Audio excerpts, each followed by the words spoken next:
Hey guys, Joe here doing a little bit of a talkie video, so you can feel free to just kind of drift off until we get to the demonstration portion of this. But I wanted to make this video because one of my videos took off. It was the Rock Island Made It Hilarious 1911, and it's had like 111,000 views, most of those in the last month and a half. However, because the video has gotten popular, it's caused a lot of people to ask questions and then some very uninformed people to try to answer said questions with bad information or just completely wrong information. So in today's video, I want to talk about that, and I will be doing a demonstration with something in a little bit, but for right now, let's just talk about my certifications for talking about this subject. Number one, I have a concealed carry permit, so I've taken proper classes in order to train with the firearm to know how to be safe with it. I've gone to the range, I've shot in the NRA's instructor, whatever, 3-inch circle, blah, blah, blah, all that stuff, so I've done that. I also have a Virginia State firearm sales license, which means I'm allowed to sell firearms in the state of Virginia through a dealer. You need that. Actually, now as a private citizen, you have to report and get a 4473 or a transfer done at your local pawn shop, gun shop, wherever, in order to sell even private party in the state of Virginia. But to be a dealer, you have to maintain a sales license, which means you have to have a certain amount of knowledge, as well as pass an enhanced background check, which I had already, started because I got a concealed carry. On top of that, because I was working at a gun store, and I'm still technically employed, but I've been healing and COVID and whatever, I have to make recommendations to people, and I have to demonstrate things to people, and I have to be able to answer questions like when the whole can you shoulder a pistol braced AR or AK, all that stuff was happening, so I've had to learn a lot of things. And that, plus the fact that I'm an idiot who likes to go to the range and shoot guns with my buddy and, make videos and demonstrate firearms so that people can look at it in a more normal way, I've learned a bunch of stuff. And I need to make a video, I guess, because I have almost 100 firearm videos up on the channel now. It's like 2 o'clock in the morning when I'm filming this. Can't sleep, pain, another subject. But I wanted to talk about a few questions and comments that were left mainly on the Rock Island video. And the number 4 thing, because everybody likes to make stupid comments, but the number 1 question is, why do they have the shell casing in with the firearm? Number 1, shell casings are not tracked in the United States of America. Bullet striations are not tracked in the United States of America. Since 2015, the last state that was doing it was the state of Maryland, and they stopped because they were the only state outside of, I think, 1 or 2 others that were even trying to enforce a mandatory spent shell and bullet for records keeping. So shows like NCIS, CSI Miami, all those shows that say, oh, every handgun has a round that's submitted to a national database, total bunk. Number 1, it's for entertainment purposes, and it's also plot armor, meaning that any gun fired anywhere in the world can be tracked to a certain manufacturer, seller, whatever. Total BS. The Rock Island puts in the shell casing number 1 to demonstrate firing pin drag, the fact that the gun was fired. It also says directly on the envelope that it comes with that it was a test fire of the firearm. Now, if an individual manufacturer, such as Rock Island, decides to record striations for themselves, that's something they may do. I don't have their internal information on that. However, they're a Philippines-based company, so something tells me that's not the case. CZ puts in a copy of every gun's firing test pattern to show how it's going to shoot. Doesn't mean they record the striations. That brings me to number 2, because I keep hearing people say, oh no, they definitely track that. Well, I'm going to show you a firearm now. This is a Diamondback FS9. This is an American-made firearm, made, in Florida. and we'll show it clear. A little bit of an aside, people ask me why I do that with every gun I show.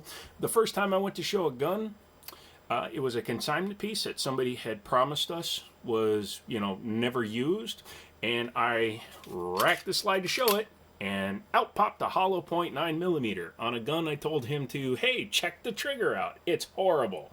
If I had just pulled that trigger without clearing the firearm first, negligent discharge, I could have shot him, I could have shot myself, could have put a bullet through a wall into the store next door. So yes, I take an extra few seconds every video after manipulating a firearm and saying, hey look, there's nothing in it, because now I know I'm safe.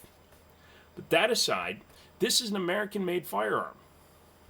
A main difference between an American-made firearm and a European, Philippine, out-of-state firearm or out-of-country firearm that is designed to be sold in any country other than the United States has a serialized frame, a serialized slide, and a serialized barrel. I'm going to take this gun apart real quick because I want to show you. These tabs are a little sticky. There we go. That this firearm, which takes down like a Glock, I'll do a video on this one. You can see on this barrel, nowhere on this barrel is there a serial number. On this slide, nowhere on this slide is a serial number. What does that mean? Well, unless this particular firearm was used in some sort of violent crime and a bullet or even a casing was recovered, and then this gun gets used in another crime, so they have something to compare it to through an evidence database, through law enforcement, federal, whatever that case may be, this gun is unidentifiable other than the frame. In fact, because the United States has specific laws regarding what is and is not a firearm, I can go on eBay with a fake name and a post office box and order a barrel and a slide for this gun, thus changing both the firing pin indentation on the back of the shell, which in an episode of NCIS they said, oh no, every single one is completely different, it's like a fingerprint. No. And I can change the striations because every barrel is slightly different, because even though they use a machine to put the the rifling in the barrel, every single firearm is slightly different. The only part on an American-made or an American market firearm, and there are exclusions, Glock, who makes their guns and then ships them in, they serialize everything. That's why I'm using this Diamondback, because it's an American-made gun made for the American market. The only part on this gun that's serialized, and here's another thing, people ask, why do I show serial numbers? Who the hell cares? Unless I use this in a traceable crime, I don't care if you have my serial number. What are you going to do? Claim it's yours? You can't do the paperwork. Duh. So anyway, this gun, and this is the gun, contains the trigger and the fire control group. This is what makes a trigger go boom. Even though technically, being a striker fired, this is what makes the gun go boom. But because this is pinned in and non-removable, the serial number is embedded in the frame. That means that this fire control group and this frame is the only traceable part of this gun. I could sell this to somebody on eBay tomorrow. I can't sell this to somebody on eBay ever. Does that make sense? I hope it does, because that's 9 minutes of me talking, just trying to clear up just one of the issues that people talk about. Number two, currently on the major manufacturer or distributor website, there are 3,000 models of semi-auto pistol alone that are available. Granted, they're variations, 15 rounds, 17 rounds, things like that. So the odds of me getting something wrong on a firearm are pretty significant. However, I try to do research on these guns before I present them in a video.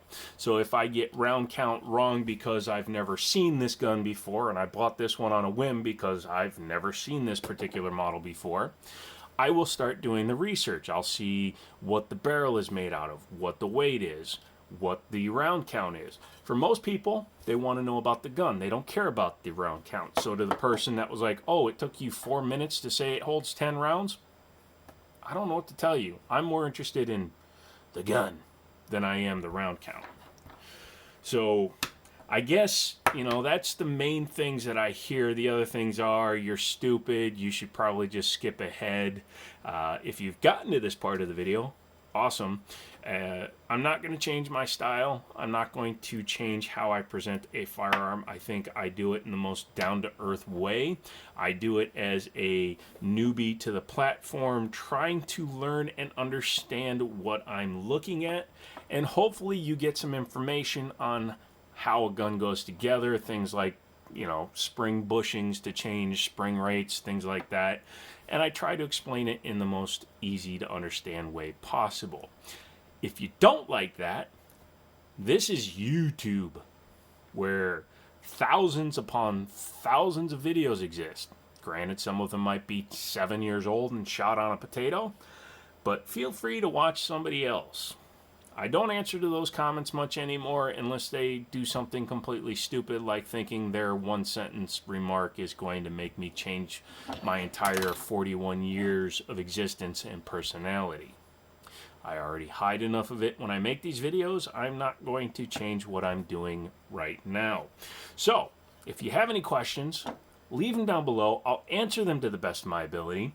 I will cite any sources when I defend something I say, and I will be happy to research some things if you are unable to find the answers yourself. I have other friends that own gun shops, pawn shops, and work with platforms I'm not familiar with. So if I need to get first-person accounts, I can talk to my friends. If I can Google something in 15 seconds, so can you, but I'd be happy to do it if you just don't want to be bothered with the effort. Sorry if that comes off a little bit kind of like mean or in-your-facey, but I don't want to have to keep fighting people on the internet and trying to explain to what we call armchair quarterbacks, keyboard warriors, whatever you want to call them, when they are wrong because they're citing entertainment or misrepresented information. And if you think every procedural television show is 100% right, got bad news for you. 90% of procedural television shows are wrong. So, let me know what you guys think down below. Give me a comment. Let me know what your favorite firearm is. Whatever the case may be. Look for that video because it's kind of an interesting piece, and it's my new carry firearm, so we'll be doing a video on that. And, as always, I'll talk to you later.